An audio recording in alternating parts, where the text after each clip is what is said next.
Hello, good evening मेरे GK GS capsule family. आपका स्वागत है आपके अपने YouTube channel GK GS capsule भाई अमित पांडे में। तो कैसे हैं आप लोग? आई होप आप अच्छे होंगे। इंग्लिश ग्रामर का आपका 2 लेक्चर समाप्त हो चुका है, तो आज आपके लिए हम तीसरा लेक्चर लेकर आ गए हैं। तो कल के लेक्चर में हमने क्या देखा था? एटिमोलॉजी के बारे में। एटिमोलॉजी के बारे में देखा था, ऑर्थोग्राफी भी देख चुके थे हम लोग। तो एटिमोलॉजी में क्या देखे थे? The study of words. आज हम लोग तीसरे ग्रामर लैंग्वेज के पार्ट में चलेंगे, जो क्या है? सिंटैक्स। तो चलिए सिंटैक्स देखेंगे और अच्छे से समझने का प्रयास करेंगे। क्लास में बने रहेंगे। अगर वीडियो अच्छा लगेगा तो लाइक करेंगे, चैनल को सब्सक्राइब करेंगे और वीडियो को बाकी अपने फ्रेंड्स के पास शेयर कर देंगे, ताकि वो भी इस वीडियो का, इस इंग्लिश ग्रामर के चैप्टर का लाभ उठा सके। तो चलिए स्टार्ट करते हैं।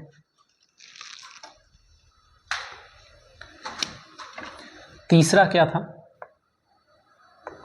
सिंटैक्स। इसका क्या होता है definition? The study of sentences.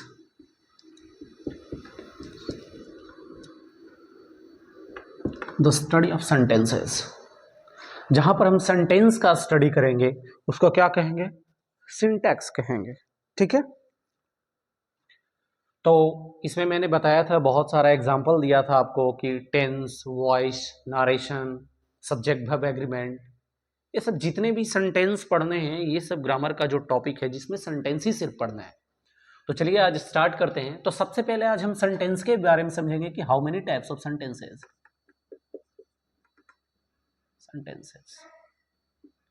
पहले इसको डिफिनेशन समझते हैं। अ group of word, a group of word which has complete sense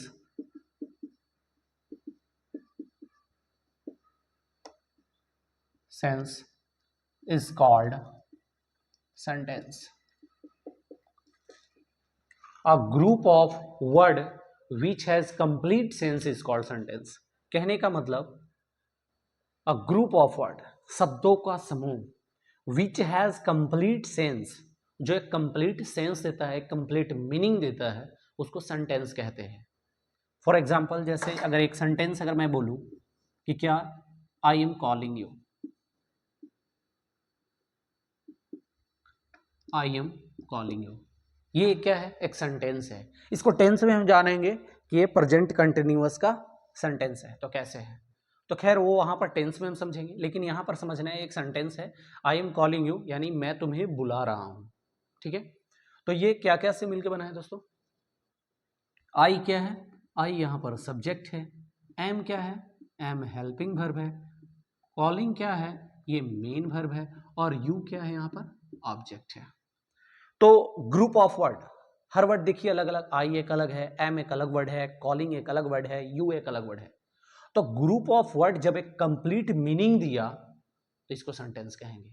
ऐसा सिर्फ ये नहीं कह सकते हैं कि यह ग्रुप ऑफ वर्ड सेंटेंस होता है।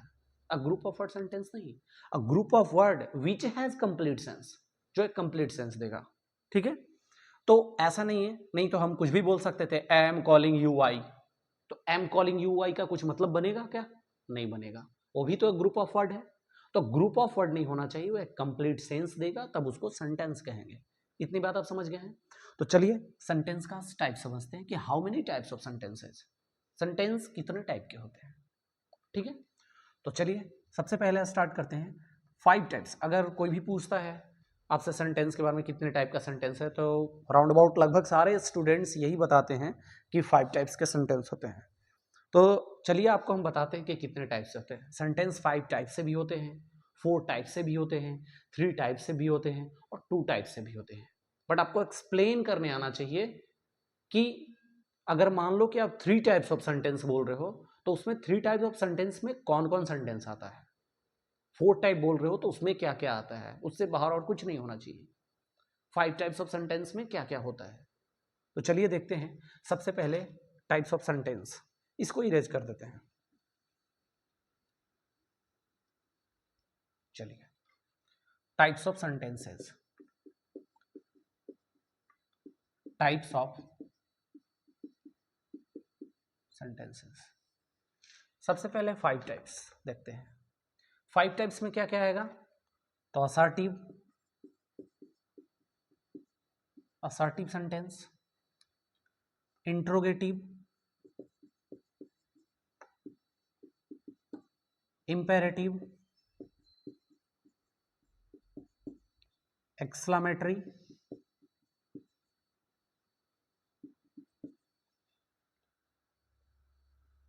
और ऑप्टेटिव। अगर कोई आपसे 5 टाइप से सेंटेंस पूछ रहा है या फिर अगर आप बता रहे हो तो 5 टाइप में सेंटेंस में ये बोलेंगे असर्टिव, इंट्रोगेटिव, इंपेरेटिव, एक्सक्लामेटरी और ऑप्टेटिव। अगर आपको ऐसे याद नहीं रहेगा तो आप एक ट्रिक से याद रखेंगे, एक वर्ड याद रखेंगे, अयो। क्या याद रखेंगे? अयो। अयो से क्या होगा? ए से असर्टिव हुआ, आई से इंट्रोगेटिव हुआ, आई से इंपेरेटिव हुआ, ई से एक्सक्लामेटरी हुआ और ओ से ऑप्टेटिव हुआ। ये बात क्लियर हुई? चलिए अब 4 टाइप से सेंटेंस में आप क्या क्या बोलेंगे? 4 टाइप्स में क्या बोलेंगे? अफर्मेटिव, निगेटिव, इंट्रोगेटिव,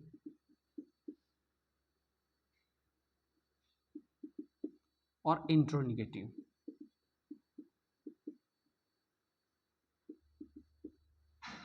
ठीक है, ये 4 टाइप से सेंटेंस। 3 टाइप से सेंटेंस में आप क्या क्या बताएंगे? पोजीशन,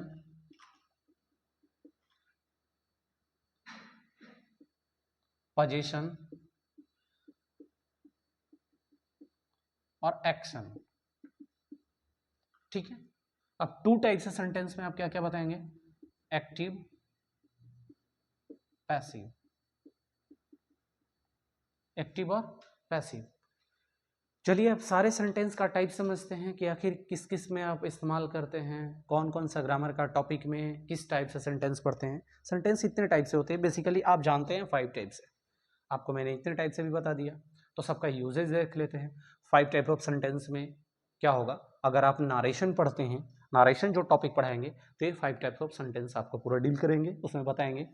अगर आप टेंस पढ़ेंगे तो ये 4 टाइप्स ऑफ सेंटेंस उसमें पढ़ेंगे। और पोजीशन, पोजीशन, एक्शन जो होता है वो सिंपल सेंटेंस जो आप बहुत पहले पढ़ चुके हैं, जो आप बचपन में पढ़ चुके हैं, जब आप जूनियर क्लासेस में पढ़ रहे थे तो ये पढ़ रहे थे, लेकिन आपको ये पता नहीं था कि ये सही में हम पढ़े हैं कि नहीं। आप देखिए पहले बचपन में आपको सिखाया जाता था, कोई टीचर पढ़ाते थे use of is am are, use of was were. तो use of is am are और यूज ऑफ वाज वर क्या है? पोजीशन सेंटेंस है। पोजीशन सेंटेंस कहने का मतलब ये बात होता है कि जिस सेंटेंस में किसी व्यक्ति का पद या ओहदा के बारे में बताएगा। जैसे आई एम अ टीचर, मैं एक शिक्षक हूं, तो मेरा पद क्या है? शिक्षक का है। यू आर अ डॉक्टर, तुम एक डॉक्टर हो, तो ये क्या आपका पोजीशन हुआ? डॉक्टर का। सी इज एन इंजीनियर, वह क्या है? इंजीनियर है। तो ये सब क्या है? पोजीशन सेंटेंस है। पोजीशन सेंटेंस आप बचपन में क्यों पढ़े थे ना ये सब, use of is am are, use of was were, तो सेंटेंस होता है पोजीशन का, यानी इज एम आर और वाज वर का जो प्रयोग पढ़ते हैं वो पोजीशन सेंटेंस कहे जाते हैं। इसके बाद पोजीशन सेंटेंस जो होता है, पोजीशन सेंटेंस कहने का मतलब व्हाट विल यू हैव, आपके पास क्या है या आप क्या रखते हैं। पास होना या रखना के अर्थ में जो सेंटेंस होता है उसको हम पोजीशन सेंटेंस कहते हैं। ओके, तो यहां पर यूज ऑफ जो पढ़े थे, has have, use of had, ये सब जो पढ़े थे, प्रेजेंट में हैज हैव और पास्ट में हैड जो पढ़े थे, ये पोजीशन सेंटेंस है। क्लियर है? जैसे आई हैव अ कार, मेरे पास एक कार है, ये क्या है? पोजीशन है। सी हैज अ बाइक, उसके पास एक बाइक है। पास होना या रखना के अर्थ में जो सेंटेंस होता है उसको पोजीशन सेंटेंस कहते हैं। और जिस सेंटेंस में मेन वर्ब लगा हुआ होता है वो सारा का सारा सेंटेंस एक्शन सेंटेंस होता है, क्योंकि मैंने आपको बताया था कि वर्ब क्या करता है? इट शोज एक्शन, वह क्या करता है? एक्शन दिखाता है। ठीक है, तो जिस सेंटेंस में मेन वर्ब लगा रहेगा वो सारा का सारा सेंटेंस एक्शन सेंटेंस होगा। तो इस सेंटेंस से बाहर और कोई सेंटेंस नहीं होगा। तो 3 टाइप में ये सेंटेंस आप जानते हैं। और अगर 2 टाइप्स के आप सेंटेंस देख रहे हैं, एक्टिव और पैसिव, तो वो चीज आप वॉइस में पढ़ते हैं। अब वॉइस पढ़ते हैं, change into active voice, change into passive voice, तो वॉइस टॉपिक आप पढ़ेंगे। यहाँ पर 2 टाइप्स के सेंटेंस ही है। ठीक है, तो इतने टाइप के सेंटेंस होते हैं। तो हर टाइप को आप देख लीजिए कि किस टॉपिक में आखिर क्या पढ़ेंगे। तो मान लो अगर ग्रामर का मैंने सिंटैक्स में पढ़ाना स्टार्ट किया, मान लो आपको हम टेंस पहले पढ़ाना स्टार्ट किए, यानी पहले हम 4 टाइप्स ऑफ सेंटेंस पढ़ाएंगे। टेंस हो गया, फिर वॉइस हो गया, फिर नारेशन पढ़ेंगे जो 5 टाइप्स ऑफ सेंटेंस में आ जाके देखेंगे यहाँ पर। तो पहले जो इस टाइप का सेंटेंस, तो चलिए हम सारे सेंटेंस को भी डिफाइन करते हैं, ठीक है। पहले 4 टाइप्स जो टेंस आने वाला है तो उसका सारा सेंटेंस को हम डिफाइन करते हैं, फिर सारे सेंटेंस में क्या क्या मिल के बने हैं उसको भी डिफाइन करेंगे। मतलब मैंने आपको बताया था कि एक क्लास बिल्कुल 0 से लेकर एडवांस लेवल तक का है, तो 0 से एकदम बिल्कुल कुछ भी नहीं छूटेगा। जो बच्चे, मैंने पहले भी बताया था कि जो बच्चे बिल्कुल नए हैं मेरे क्लास में, उनको भी ये क्लासेस समझ में आएंगी। आप कहीं भी नहीं पढ़े उनको भी समझ में आएगी। तो कैसे आएगी? जब हर बात को मैं बारीकी से तोड़ तोड़ के बताऊंगा, ठीक है। तो आप इस चीज़ को यहाँ पर देखेंगे। अब चलिए हम सेंटेंस के सारे टाइप्स को, सब कुछ को डिफाइन करते हैं, हर चीज़। अभी मैंने बताया था आपको कि जो एक दो क्लासेस बिल्कुल आगे इंट्रोडक्शन ही रहा, बिल्कुल अभी ग्रामर का मैंने कोई टॉपिक्स नहीं पढ़ाया है, आज भी बिल्कुल कोई टॉपिक्स नहीं हो पाएगी, आज भी बिल्कुल इंट्रोडक्शन ही है। लेकिन पहले जब आप ये बात को समझ जाते हैं, आप किसी टॉपिक या कोई चीज़ पढ़ते हैं तो पहले देखिए थ्योरी पढ़ते हैं। अगर थ्योरी आप बहुत अच्छे से समझते हैं तो फिर कोई भी क्वेश्चन वगैरह कुछ भी लगाने को आपको मिलता है तो आपको अच्छे से समझ में आता है। नहीं डायरेक्टली पता चला कि किसी सब्जेक्ट का अगर टॉपिक्स में ऑब्जेक्टिव उठा के लगाने लगे और आपका थ्योरी कंप्लीट नहीं है तो आपसे नहीं हो पाता है। तो ऐसे ही इंग्लिश भी है, हर चीज़ जब समझ के हर एक चीज़ को समझेंगे, हर एक कंटेंट को समझेंगे तो आपसे सारे क्वेश्चन बनेंगे, हर चीज़ क्लियर होगा, कॉन्सेप्ट क्लियर रहेगा तो कहीं आप नहीं फंसिएगा। और कॉन्सेप्ट क्लियर नहीं है, बस ऐसे ही तुक्का लगाने में रहिएगा तो आपसे कभी कुछ नहीं होगा। तो चलिए देखते हैं, सबको डिफाइन करते हैं। चलिए मिटा दूं।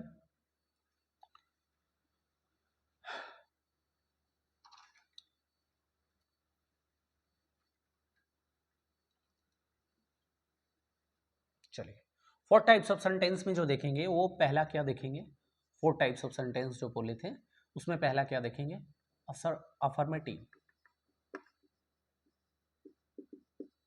अफर्मेटिव, इसका डिफिनेशन क्या होता है? इट शोज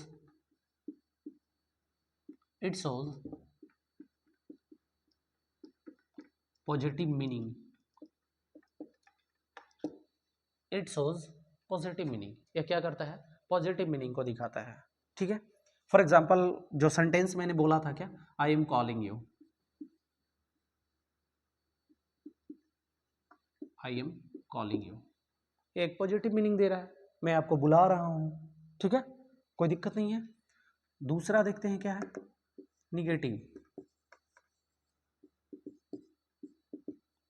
टेंस के अकॉर्डिंग सब चल रहे हैं, तो when not come after helping verb. When not come after helping verb, जब नोट है ना, ये नोट, इसको सिंगल इन्वर्टेड कॉमा कर दीजिए, जब नोट हेल्पिंग वर्ब के बाद आता है तो सेंटेंस को हम निगेटिव बोलेंगे। यानी सेंटेंस में हेल्पिंग वर्ब के बाद अगर हम नोट लगा देते हैं तो क्या हो जाएगा, निगेटिव हो जाएगा। आपको मैंने पहले बताया था, आई क्या है, सब्जेक्ट है, एम क्या है, हेल्पिंग वर्ब है, कॉलिंग क्या है, मेन वर्ब है, और यू क्या है, ऑब्जेक्ट है। कोई दिक्कत? तो चलिए देखते हैं, इसी को बनाते हैं। क्या बोले, नोट जो है हेल्पिंग वर्ब के बाद आएगा, यानी आई पहले हो जाएगा, आई के बाद हेल्पिंग वर्ब एम होगा, एम के बाद मैंने बोला कि हेल्पिंग वर्ब के बाद नोट आएगा तो यहाँ पर नोट लगाएंगे, आई एम नॉट, फिर क्या लगाएंगे, कॉलिंग, और इसके बाद क्या हो जाएगा, यू हो जाएगा आपका, ठीक है। तो आप निगेटिव सेंटेंस को समझ चुके होंगे। तीसरा देखते हैं क्या है, interrogative.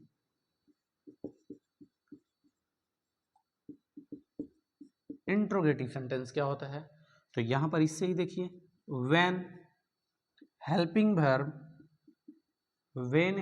Verb comes first in the sentence,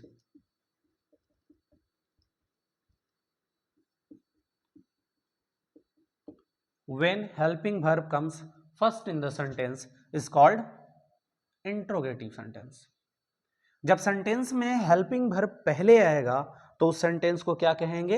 interrogative sentence कहेंगे। फॉर एग्जाम्पल आप अफर्मेटिव से ही बना लो। ये हेल्पिंग वर्ब क्या है? एम है। ये क्या कह रहा है कि हेल्पिंग वर्ब कम्स फर्स्ट, इसको आप पहले कर दो तो क्या हो जाएगा? इंट्रोगेटिव हो जाएगा। तो यानी पहले कर देते हैं, एम हो जाएगा, फिर इसके बाद क्या होगा? आई होगा, फिर इसके बाद क्या हो जाएगा? कॉलिंग हो जाएगा, और इसके बाद क्या हो जाएगा? यू, और लास्ट में क्वेश्चन मार्क्स लगा देंगे। हो गया interrogative. When helping verb comes first in the sentence, जब हेल्पिंग वर्ब सेंटेंस में पहले होगा तो उसको क्या कहेंगे? इंट्रोगेटिव कहेंगे। तो इंट्रोगेटिव क्लियर हो गया होगा। तो चलिए इतना आगे चलते हैं। अब एक और देख लेते हैं, इंट्रोनिगेटिव। तो इसके लिए मिटाना पड़ेगा, चलिए आगे मिटा लेते हैं।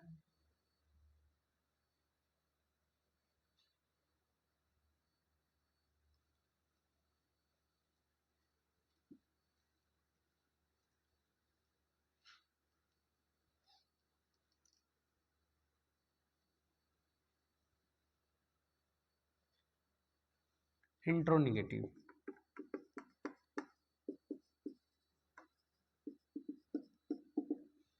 इसका डिफिनेशन देखिए। तो इसका डिफिनेशन क्या होगा? व्हेन हेल्पिंग वर्ब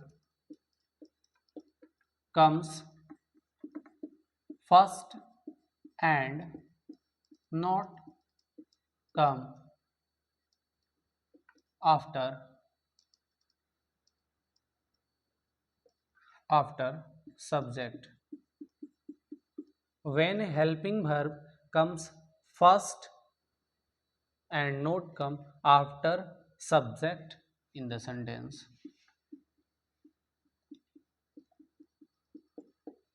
जब सेंटेंस में हेल्पिंग वर्ब पहले आएगा और नोट सब्जेक्ट के बाद आएगा तो उसको क्या कहेंगे? इंट्रोनिगेटिव कहेंगे। जैसे देखिए सेंटेंस क्या था? आई एम कॉलिंग यू। तो इसमें एम क्या है? हेल्पिंग वर्ब है। ये सेंटेंस में मैंने बोला कि ये पहले आ जाएगा, तो पहले एम आ गया, एम के बाद क्या लगा? आई, और क्या बोला? नोट जो है वो सब्जेक्ट के बाद आएगा, तो आई क्या है? सब्जेक्ट है, और तो इसके बाद नोट लगा देंगे, तो एम आई नोट, और इसके बाद क्या था? Calling you. Am I not calling you. ये क्या सेंटेंस हो गया? ये इंट्रोनिगेटिव सेंटेंस हो गया। कोई दिक्कत? इतनी बात समझ में आ गई। इंट्रोनिगेटिव एक और तरीके से बना सकते हैं, तो उसके लिए वो एक और डिफिनेशन पहले समझ लेते हैं। वो एक और डिफिनेशन से, क्योंकि एक और तरीके से बनता है, वो डिफिनेशन पहले देखते हैं कि अगर when helping verb and not, when helping verb and not come first in the sentence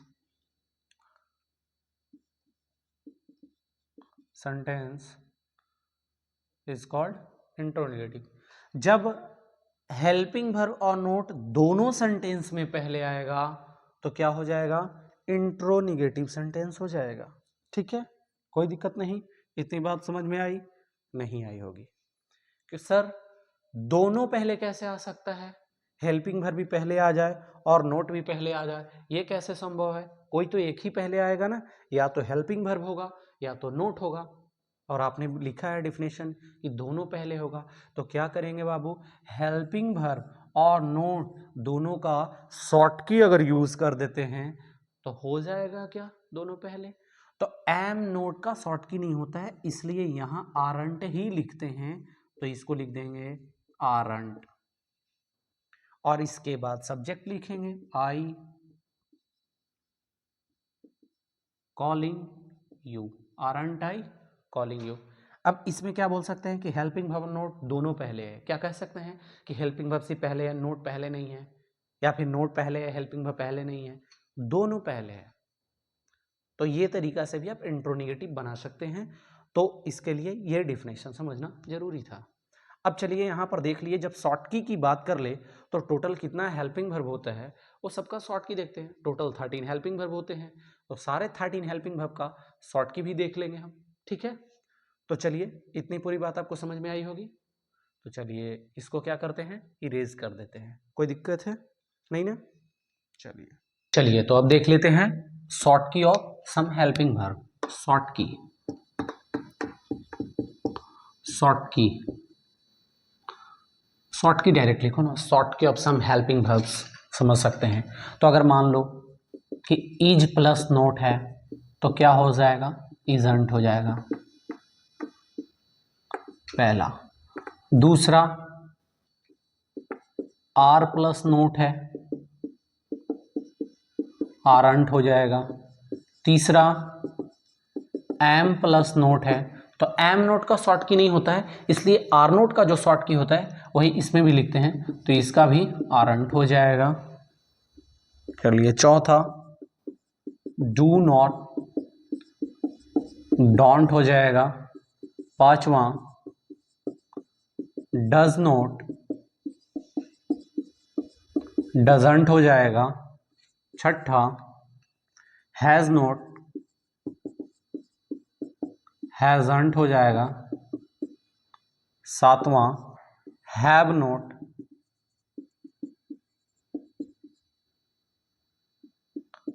haven't हो जाएगा।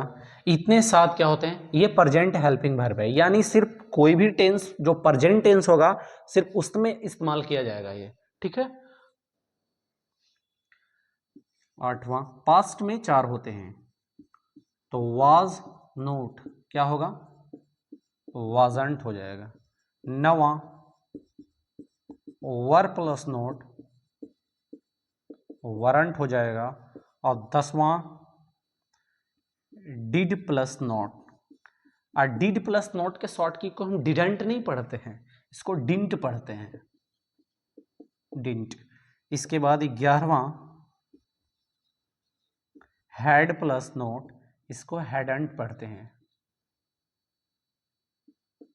ठीक है। ये चार पास्ट में होते हैं। फ्यूचर का दो जो होता है, जो मॉडल में प्रेजेंट मॉडल्स होता है, सैल प्लस नॉट का शॉर्ट की सैलेंट नहीं होता है, सांट होता है। और विल प्लस नॉट का शॉर्ट की जो होता है वो क्या होता है, वोंट होता है। ये टोटल 13 शॉर्ट की हैं हेल्पिंग वर्ब के, ठीक है।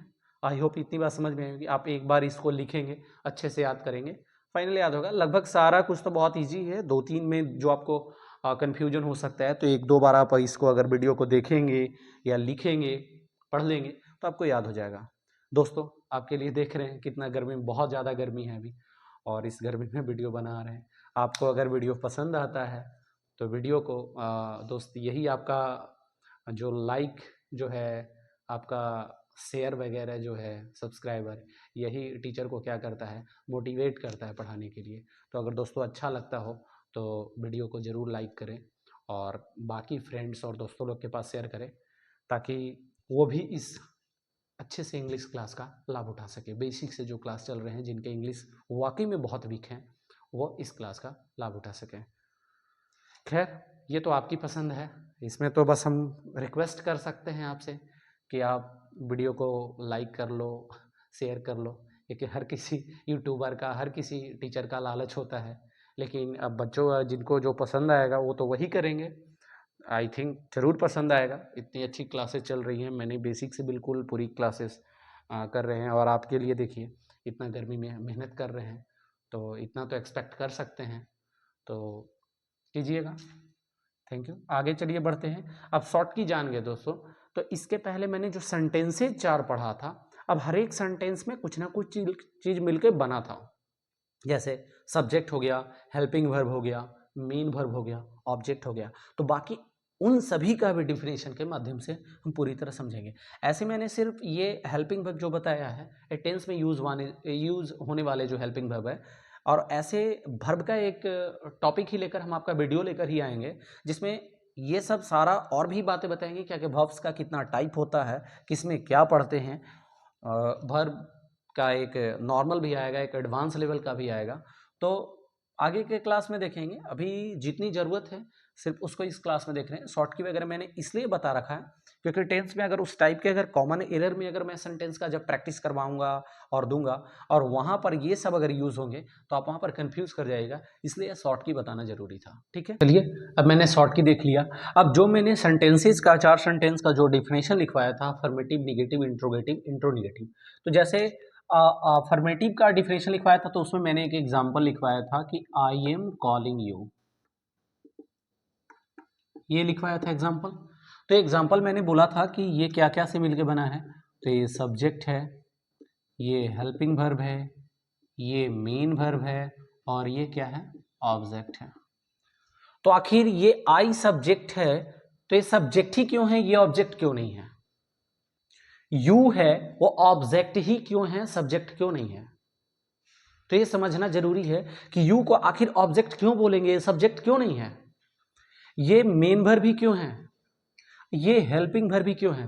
तो सबको पूरी बारीकी से समझेंगे कि आखिर इसको क्यों बोलेंगे, सबको डिफिनेशन से समझेंगे, टोटल एग्जांपल से इसको समझेंगे। ऐसा नहीं कि मन किया इसको उठा के ऑब्जेक्ट बोल दिए, इसको सब्जेक्ट बोल दिए, इसको हेल्पिंग वर्ब बोल दिए। तो पूरे अच्छे से समझेंगे सबको बारीकी से।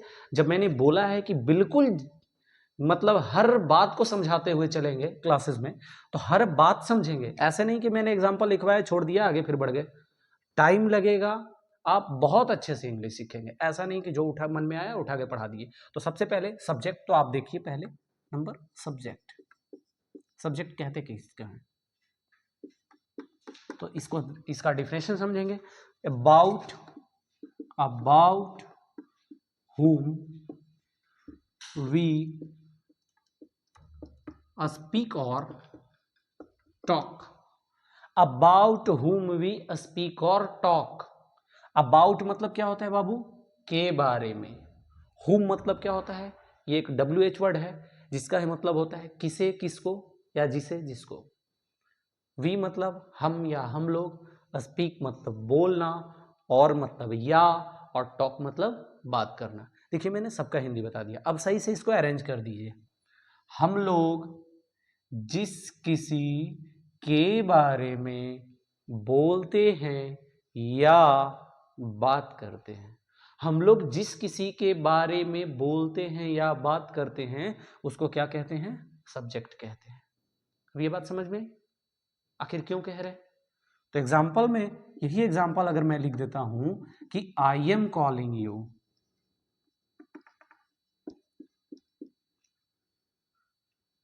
मैं तुम्हें बुला रहा हूं।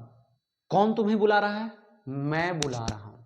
किसके बारे में बात हुआ, मेरे बारे में।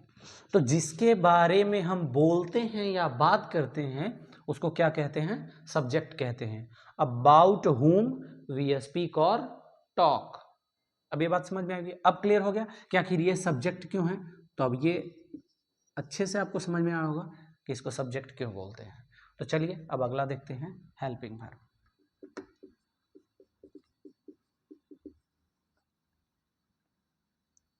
हेल्पिंग वर्ब, इसका क्या होगा, it helps, it helps the main verb to form tenses. It helps the main verb to form tenses. यह क्या करता है, मेन वर्ब को टेंस के फॉर्म में हेल्प करता है बनाने में, टेंस के फॉर्म में बनाने में, क्रिएट करने में क्या करता है, हेल्प करता है। Helping verb, I am calling you, am क्या है, इसको प्रेजेंट कंटिन्यूअस टेंस बनाने के लिए मेन वर्ब को हेल्प कर रहा है। सिर्फ मेन वर्ब से थोड़ी कंटिन्यूअस होता है, यहाँ एम लगा तो ये कंटिन्यूअस बना, तो इसलिए ये क्या कहते हैं इसको, helping verb. I M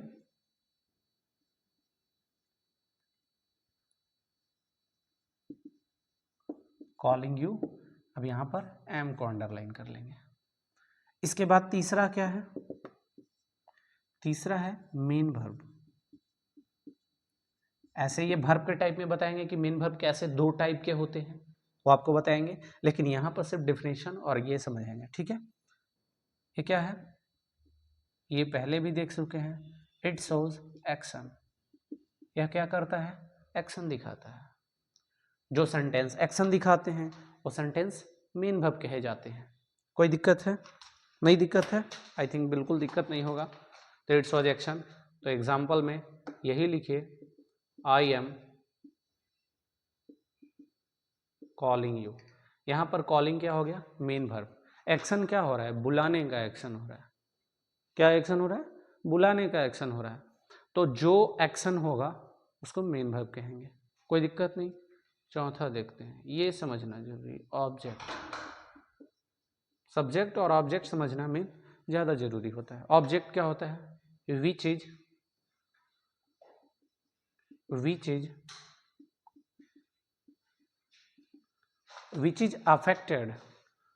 affected by the action of subject, which is affected by the action of subject, which is affected जो प्रभावित होता है, by the action of subject, subject के एक्शन से जो प्रभावित होता है, यानी सब्जेक्ट के काम से जो प्रभावित होता है उसको क्या कहते हैं? ऑब्जेक्ट कहते हैं। यानी काम कर रहा है सब्जेक्ट, लेकिन उसके काम से प्रभावित जो हो गया वो हो गया ऑब्जेक्ट। जैसे मैंने क्या बोला, यहां पर काम तो यहां पर वही सब्जेक्ट कर रहा था, आई am calling you, I am calling, मैं बुला रहा हूं, काम मैं कर रहा हूं बुलाने का, लेकिन मेरे काम से प्रभावित होके आना किसको पड़ रहा है? यू, आपको। बुलाया किसको? बुलाने का तो काम है, लेकिन बुला वास्तविक किसको रहे? आपको रहे। तो मेरे काम से प्रभावित आप हुए। तो जो सब्जेक्ट के काम से प्रभावित होता है उसको क्या कहते हैं? ऑब्जेक्ट कहते हैं। तो यू यहां पर क्या हो गया दोस्तों? ऑब्जेक्ट हो गया। कोई दिक्कत? इतनी बात समझ में आई होगी। तो आपने क्या देख लिया? 4 टाइप से सेंटेंस देख लिया, सबके डिफिनेशन देख लिया, वो जो टेंस में यूज किए जाते हैं, और बाकी सेंटेंस क्या क्या चीज से मिलके बने हुए हैं वो सबका डिफिनेशन भी देख लिया, एग्जाम्पल भी देख लिया। आई होप ये भी बहुत अच्छे से आपको समझ में आया होगा। ठीक है, तो अब हम चलेंगे तो वर्ब के टाइप के बारे में। आखिर वर्ब कितने टाइप के होते हैं, क्या क्या उस वर्ब में पढ़ना है, तो वो कल का क्लास बिल्कुल रहेगा वर्ब का। ठीक है, आज इतना काफ़ी है आई थिंक। अगर वर्ब का टाइप बताएं तो बिल्कुल एक क्लास उसमें लग जाएंगे, तो एक बहुत बड़ा ये वीडियो हो जाएगा। इस वजह से ज़्यादा आपको भी नहीं लोड पड़े, थोड़ा छोटा छोटा ये वीडियो देखिए, आप 2-2 बार रिवीजन कर लीजिए अगर समझ में नहीं आया तो। आई थिंक समझ में आया होगा, जब मैंने इतनी बारीकी से इतनी ईजी वे में आपको समझाया तो ज़रूर समझ में आया होगा। नहीं समझ में आया एक बार और वीडियो को वॉच करके देखेंगे। अगर आप बिल्कुल बिगिनर हैं फिर भी समझ में आएगा, क्योंकि यूट्यूब पे आप कहीं भी कोई भी क्लास आप उठा के देख लो, वैसा समझ में समझाया नहीं गया होगा जो एकदम बिगिनर हो तो तुरंत समझ में आ जाए। लेकिन ये आप क्लास देखिए, आपको बिल्कुल समझ में आएगा, हर एक वर्ड समझ में आएगा। मैंने हर वर्ड को तोड़ तोड़ के समझाया है। ठीक है, और आई थिंक आपको ये क्लास अच्छी लगी होगी, तो आप हमारे चैनल पर बने रहें। और फिर लास्ट में मैं अगेन ये बात बोलता हूँ कि अगर वीडियो अच्छी लगी हो तो आप लाइक कीजिए, चैनल को सब्सक्राइब कीजिए और बाकी सबके पास शेयर कर दीजिए, ताकि और भी इस वीडियो का लाभ उठा सके। जय हिंद, थैंक यू।